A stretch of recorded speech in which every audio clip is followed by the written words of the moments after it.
ایران اسرائیل امریکہ جنگ 16ویں دن میں داخل ہو گئی امریکہ کا اور اس کے اتحادی اسرائیل کا خیال تھا، اور جو اندازے اب سامنے آ گئے، ان کا خیال تھا کہ جنگ 4-5 دن میکسیمم 1 ہفتہ چلے گی، ہم میسو بمبارڈمنٹ کریں گے اور اس کے بعد رجیم گر جائے گی، اور جب رجیم گر جائے گی تو پھر ایرانی لوگ جو خلاف ہے اسلامی جمہوریہ ایران کی یہ مذہبی رجیم کے، وہ سڑکوں پہ آ کے قبضہ لے لے گی۔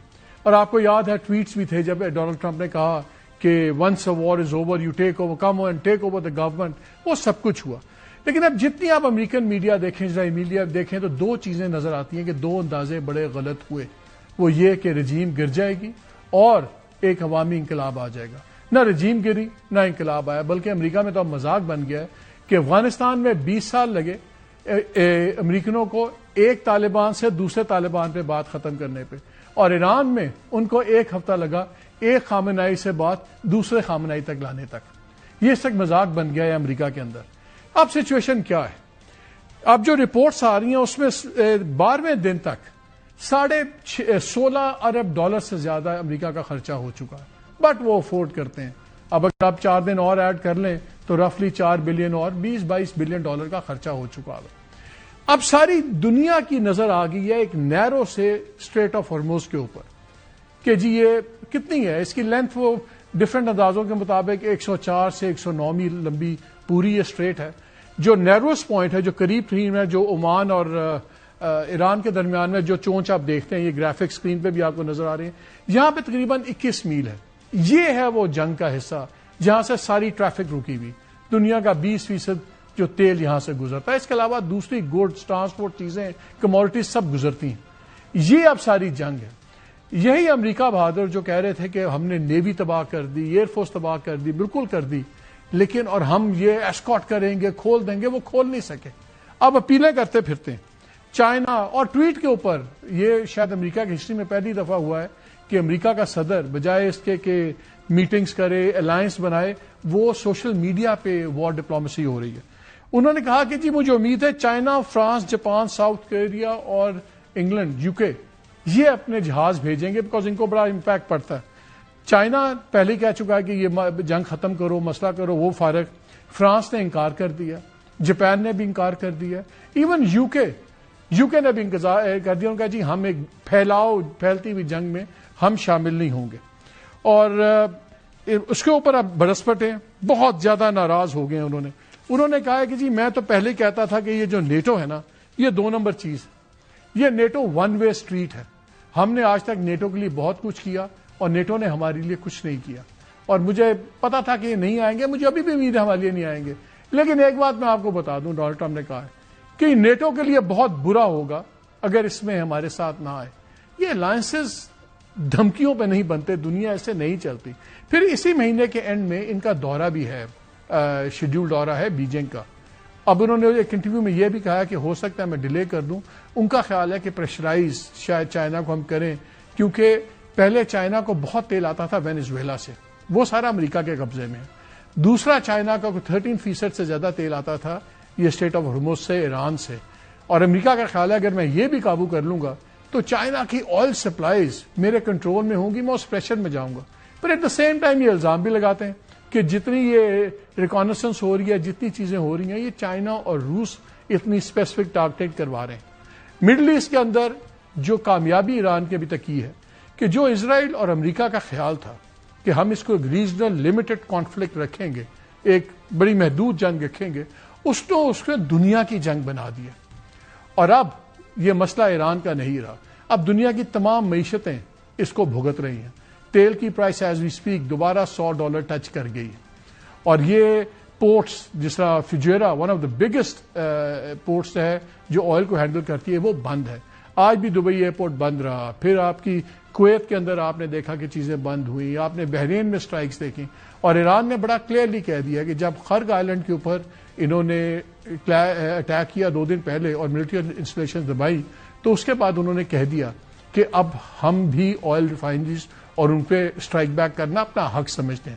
جس پہ اب ڈونلڈ ٹرمپ نے ایک انٹرویو میں کہا کہ میں نے آئل انفراسٹرکچر کو نہیں چھیڑا، میں تو بلکہ 100 گز دور رہا ہوں، میں انفراسٹرکچر کو نہیں چھیڑوں گا۔ ہاں اگر یہ ایران پھر کوئی حرکت کرے گا، اسٹریٹ آف ہارموز نہیں کھولے گا، تو میں یہ کر سکتا ہوں۔ لیکن سیریسنس کا اندازہ دیکھیں۔ ایک انٹرویو میں وہ کہتے ہیں ان سے پوچھا گیا کہ کیا آپ آئی لینڈ کو دوبارہ ہٹ کریں گے؟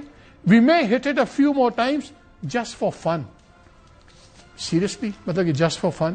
پھر جنگ جب شروع ہوئی تو انہوں نے کہا کہ I had a good feeling, مجھے یہ فیلنگ تھی کہ ایران ہمارے پہ حملہ کر دے گا، تو میں نے پہلے حملہ کر دیا. اب کچھ دن پہلے ان سے کل پرسوں ان سے ایک اور انٹرویو ہوا، اس میں سے پوچھا گیا کہ کب جنگ کب ختم کریں گے؟ انہوں نے کہا ویسے تو ہم جیت گئے ہیں، لیکن when I feel it in my bones, کہ جب میری ہڈیوں کے اندر مجھے فیلنگ ہوگی کہ اب ختم کر دینی چاہیے. یہ پہلی بار ہے شاید دنیا میں کہ ایک سپر پاور کا جو صدر ہے کبھی وہ گٹ فیلنگ پہ کرتا ہے، کبھی فیلنگ ان دا بونس پہ کرتا ہے، کبھی جسٹ فار فن کہتا ہے کہ میں کروں گا. آج ایران کے اندر 30 لاکھ سے زیادہ لوگ دربدر ہوئے ہوئے اپنے گھروں سے. اگر لیبنان ڈال لیں تو ادھر بھی تقریباً 11-12 لاکھ 42 لاکھ سے زیادہ لوگ ان دو لوگوں کی وجہ سے، نیتن یاہو اور ڈونلڈ ٹرمپ، ان کی وجہ سے بے گھر ہوئے ہوئے. ہزاروں کی ڈیتھس ہو چکی ہوئی ہیں، تباہی بالکل ہو گئی بھی ہے، تباہ کن. آپ تہران دیکھیں، آپ شہر دوسرے دیکھیں. اب سوال دو اٹھتے ہیں. جہاں تک فائر پاور کا تعلق ہے، سب کو پتا ہے کہ اسرائیل اور امریکہ کی کمبائنڈ فائر پاور کسی ملک کے لیے بھی اس کا سامنا کرنا کوئی مذاق نہیں ہے، خاص طور پہ ایران جو پچھلے 20-30 دہائیوں سے سینکشنز کے اندر ہے. لیکن اس کے باوجود اس نے ایک زبردست آرسنل بنایا، سب کچھ چیزیں کی. کیا وہ کب تک یہ لڑائی لڑ سکتا ہے؟ اگر یہ غرق آئی لینڈ کے اوپر آتے ہیں اور وہاں پہ قبضہ کرتے ہیں، اور وہ 90% آئل ایکسپورٹس ایران کی وہاں سے ہیں. انہوں نے تقریباً سال میں وہاں سے تقریباً 95-9.5 کروڑ بیرل ایران وہاں سے دوسرے ممالک کو ایکسپورٹ کرتا ہے. یہ اس کی اکانومی کی بیک بون ہے. اگر یہاں یہ آ کے بیٹھتے ہیں تو اس کا بڑا سیریس امپیکٹ ہوگا.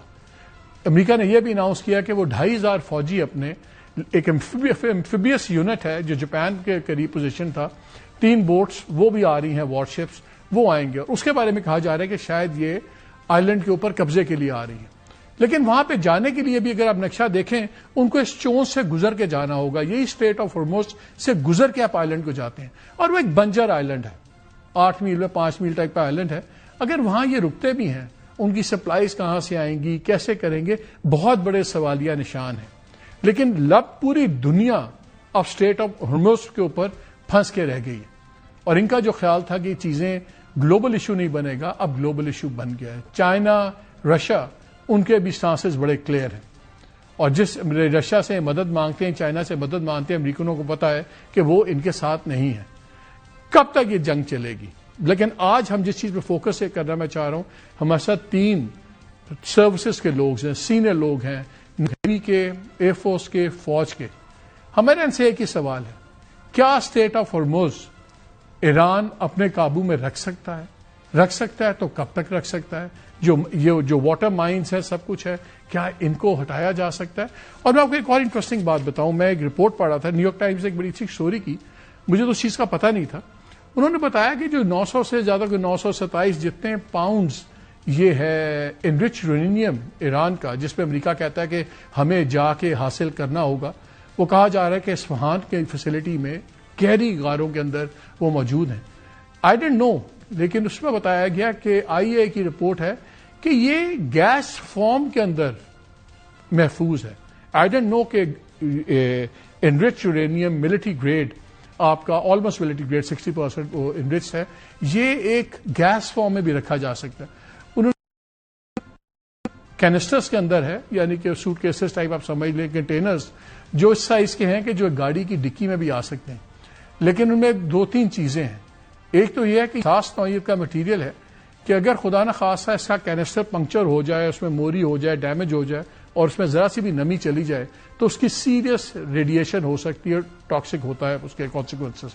دوسرا، اگر یہ بہت قریب رکھے جائیں تو ایک نیوکلیئر ریئیکشن بھی ٹریگر ہو سکتا ہے. تو یہ جا کے خالی یہ نہیں کہ ہم نے بکسا اٹھایا، ڈکی میں ڈال کے ان کے اسپیشل فورسز لے آئیں گے، یہ ایک بہت سیریس چیز ہے. اب 3 چیزیں نہیں ہوئی جو ایران میں انہوں نے کہا کہ ہم انرچ یورینیم لے لیں گے، نہیں لیا. انہوں نے کہا کہ ہم ان سے رجیم گرا دیں گے، رجیم نہیں گری. انہوں نے کہا نیوی تباہ ہوگی، ہرمز کھول دیں گے، ہرمز نہیں کھولا. اب آپشنز کیا ہیں؟ But coming back to the question, ہمارا آج کا پروگرام اس بات پہ ہوگا، کیا ایران ہرمز کو ڈیفینڈ کر سکتا ہے؟